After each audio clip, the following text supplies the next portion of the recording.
Assalamualaikum warahmatullahi wabarakatuh. Update outlook pair forex part pertama ya untuk 1 minggu ke depan ini diperuntukkan tanggal 30 September sampai nanti di tanggal 4 Oktober. Sebelum masuk ke teknikal ya, update dari fundamental ini nanti di hari Senin ya, ada dari Inggris itu akan rilis PDB, diperkirakan juga tetap.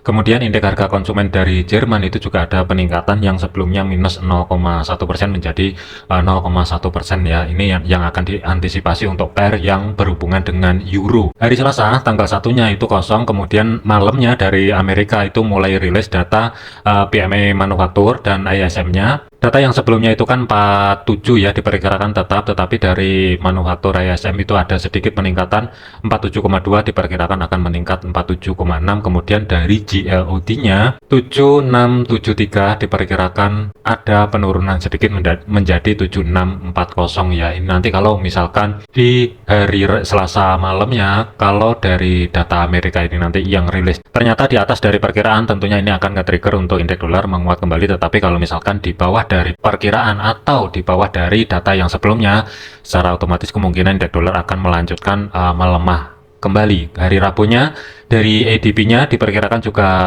meningkat ya, dari 99 diperkirakan meningkat menjadi 1,24. Kemudian inventory minyak mentah ini nanti nggak ada hubungannya dengan pair forex ya, tetapi ke XTI USD kemungkinan ini akan ada hubungannya.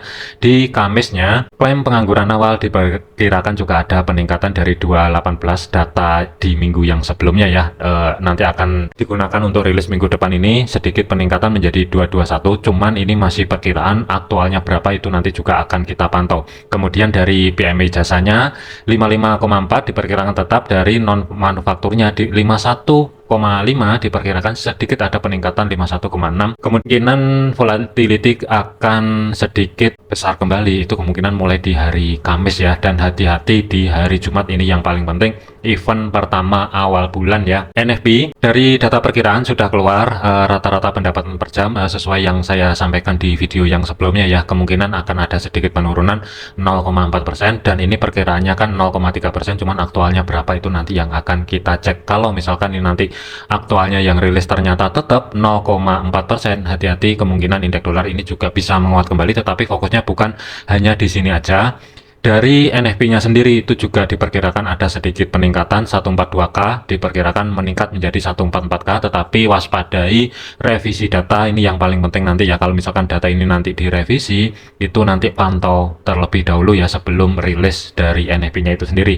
Tingkat pengangguran ini diperkirakan juga tetap, cuman kalau gambaran saya kemungkinan akan ada sedikit penurunan, entah itu nanti di 3,9 atau 4,0 ya. Kemungkinan sih gambaran saya akan ada penurunan. Jadi kesimpulannya untuk NFP minggu ini, kalau menurut gambaran saya pribadi, kemungkinan positif untuk USD ya. Kemudian dari segi GBP USD teknikalnya, kita flashback sedikit untuk pergerakan 1 minggu yang kemarin ya. Harga itu kan diawali di atas resisten open marketnya, kemudian harga turun ke bawah menuju batas konfirmasi atas sebagai zona tengah atau sebagai pivotnya yang berada di 1.3255 dan berhasil reject. Harga kan kedorong ke atas, di sini juga ada bullish engulfing ya, tetapi kenaikannya di minggu yang kemarin itu cuman sampai di level area resisten ke 2 weekly, dan harga ini masih belum mampu lanjut menuju batasan pantau over yang berada di resisten 3 ya. Ketika menyentuh level area tersebut, harga ini kan terkoreksi ke bawah, naik kembali, retest untuk yang kedua kali gagal, kemudian retest yang ketiga kali masih tetap gagal, dan harga ini kan penutupan market itu berada di tengah-tengah antara history high minggu lalu sampai dengan resisten ke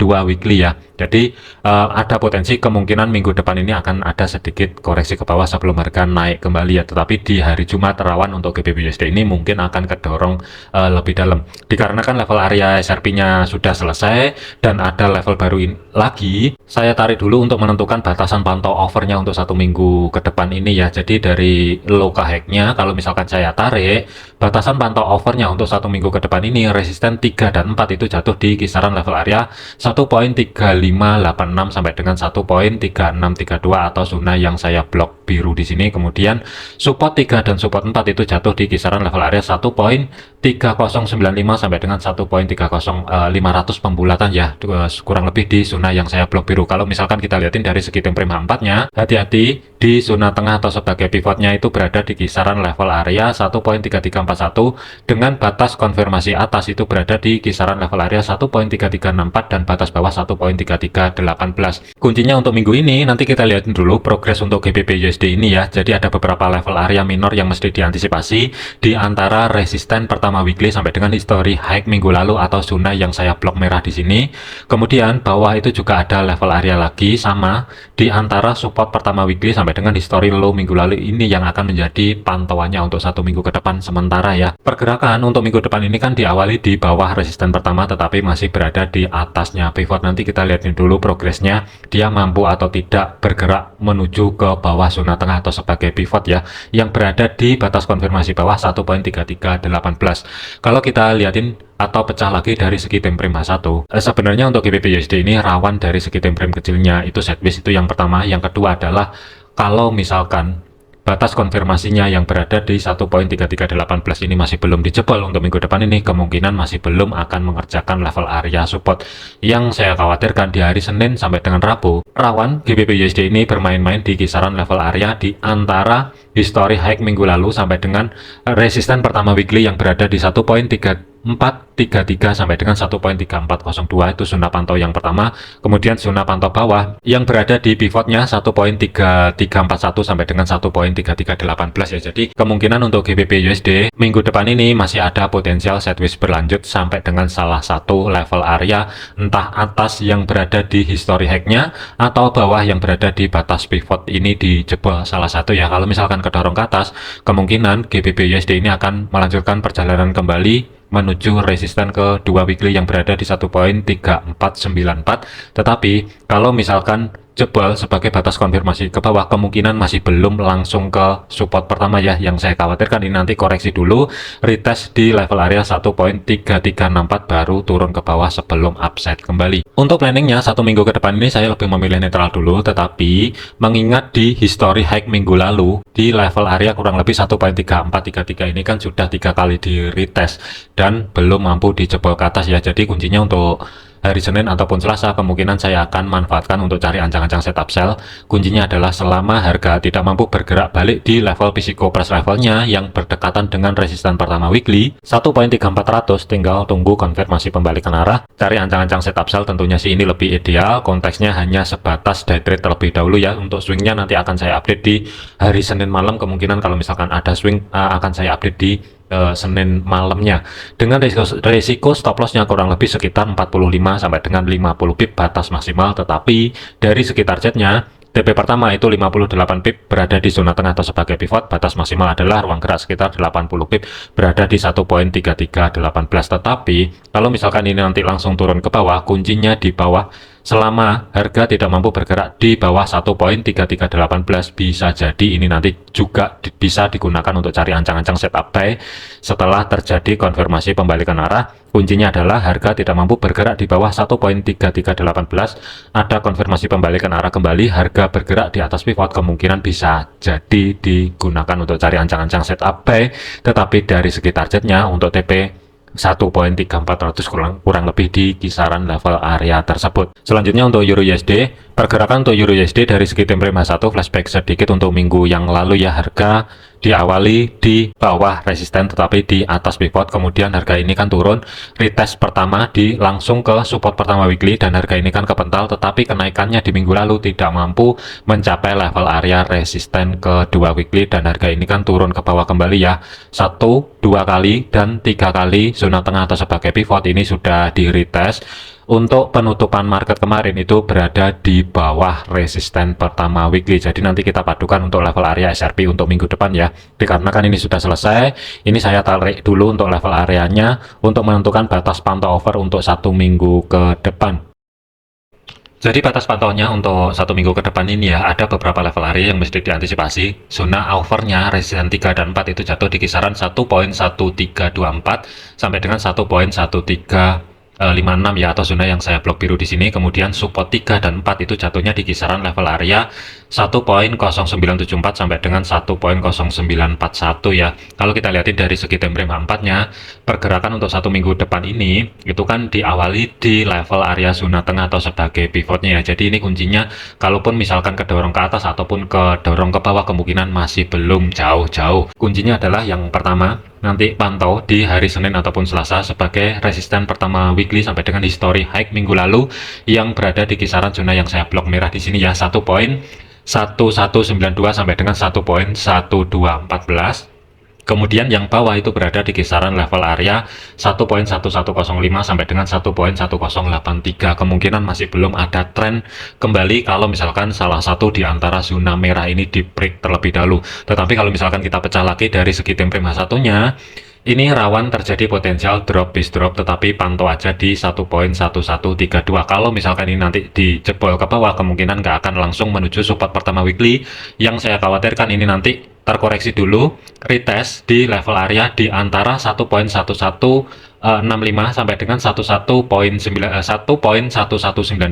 sebelum untuk Euro USD ini kemungkinan akan menuju ke support ya. Untuk swingnya ini kemungkinan saya lebih prefer cari ancang-ancang setup sell, tetapi saya akan pantau di antara history high minggu lalu sampai dengan resisten pertama weekly yang berada di 1.1192 ya. Nanti kita lihatin dulu progresnya. Kuncinya adalah kalau misalkan ini nanti dijebol dan terkoreksi ke atas, bisa aja dimanfaatkan untuk cari ancang-ancang setup buy terlebih dahulu. Konteksnya hanya day trade, tetapi mesti dipikirin kalau misalkan harga sudah mencapai level area 1.1192, karena ini kemungkinan untuk planning saya pribadi, saya akan cari ancang-ancang setup sell-nya, memanfaatkan koreksi untuk satu minggu ke depan ini ya, sebelum cari ancang-ancang setup buy kembali di antara support kedua sampai dengan support pertama. Nanti mana yang valid nanti akan saya update di video lanjutan. Untuk planning swingnya, kalau misalkan itu terjadi, kemungkinan saya akan menunggu level area di antara 1.1192 sampai dengan history high minggu lalu yang berada di 1.1214. Selama harga dari segi time frame 4 minimal tidak mampu tutup di atas level area tersebut, tinggal tunggu konfirmasi pembalikan arah kembali, kemungkinan referensi sell ini akan aktif. Tetapi dari segi jarak untuk stop loss antara 40, batas maksimal adalah 45 pip, berada di atas 1.12300an ya, ini untuk jarak stop lossnya.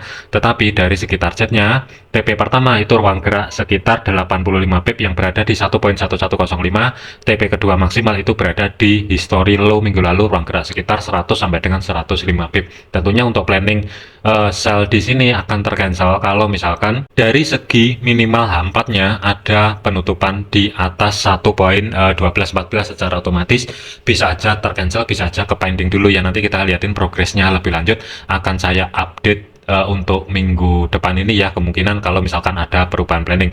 Kesimpulannya untuk Euro USD, zona pantaunya hati-hati, resisten kedua weekly berada di 1.1258, history high minggu lalu sampai dengan resisten pertama 1.1214 dan 1.1192. Zona tengah hati-hati di level area 1.1149 sampai dengan 1132. Support pertama weekly berada di 1.1105 sampai dengan 1.1083 ya. Kemudian support keduanya berada di 1.10400 pembulatan. Jadi kalau misalkan Euro USD ini bergerak secara ekstrim ke bawah, kemungkinan untuk minggu depan ini sebagai level area support 3 dan 4 ini kemungkinan saya akan skip dulu. Batas pantau maksimal kemungkinan berada di 1.10400. Selanjutnya adalah untuk AUD USD. Pergerakan untuk AUD USD kita flashback sedikit. Pergerakan untuk minggu yang lalu ya, harga ini kan berada di kisaran level area open marketnya di bawah resisten, kemudian break ke atas dan melanjutkan perjalanan ke level area resisten kedua weekly ya. Kemudian terkoreksi secara ekstrim, tetapi pas di level area tersebut harga ini kan ketahan dan bergerak balik ke atas, tetapi tidak mampu mencapai batasan pantau overnya untuk minggu kemarin ya, berada di 0.6958. Dikarenakan level ini sudah selesai, kita masuk dulu ke time frame weekly-nya. Kalau misalkan saya tarik dari history low dan high-nya untuk minggu kemarin ya, ada beberapa level area yang mesti diantisipasi sebagai batasan pantau over untuk minggu depan ini.